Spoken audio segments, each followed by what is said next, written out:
La Galerie Aveline, Place Beauvau et Camille Leprince présentent une exposition qui s'appelle Lumière d'Italie.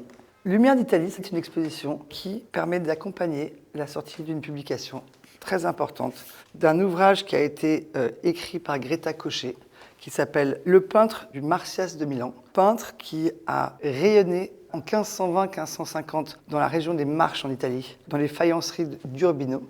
À cette occasion, Camille Leprince a réussi à rassembler de très nombreux assets de cet artiste extraordinaire. Les couleurs sont extraordinaires, les bleus sont profonds. On fait tout de suite la différence entre une assiette peinte par lui et une assiette de quelqu'un d'autre. C'était l'occasion pour nous, la Galerie Aveline, de présenter toutes les œuvres italiennes que nous avons. Nous sommes spécialisés en mobilier 18e et en objets d'art. Et donc vous allez avoir des commodes romaines, des biscuits d'Occia, des tableaux italiens. Et la Galerie Aveline, qui ne fait jamais rien comme tout le monde, aime bien tout mélanger. Et c'était évident pour nous de faire participer l'artiste photographe Philippe Grenon, qui présente une série de versos.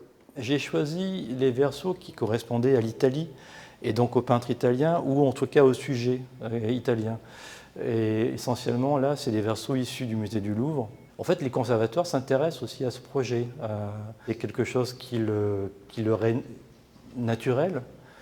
Travailler avec le verso est important pour eux, c'est partie de l'œuvre.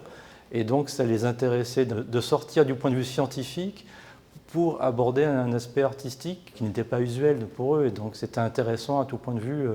Il y a eu une rencontre à chaque fois. Ça s'est plutôt très bien passé. Ce qui est intéressant dans les versos, dans cette série, c'est de montrer d'autres tableaux,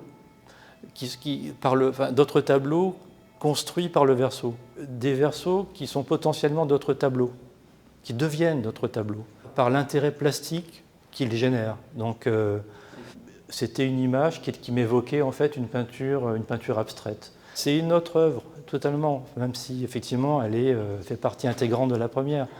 Je n'ai pas eu l'occasion de faire la Joconde, mais si je peux, je ne dirai pas non. Parce que l'idée est intéressante, bien sûr. L'exposition Lumière d'Italie commence le 6 juin et se terminera juste avant l'ouverture des Jeux Olympiques.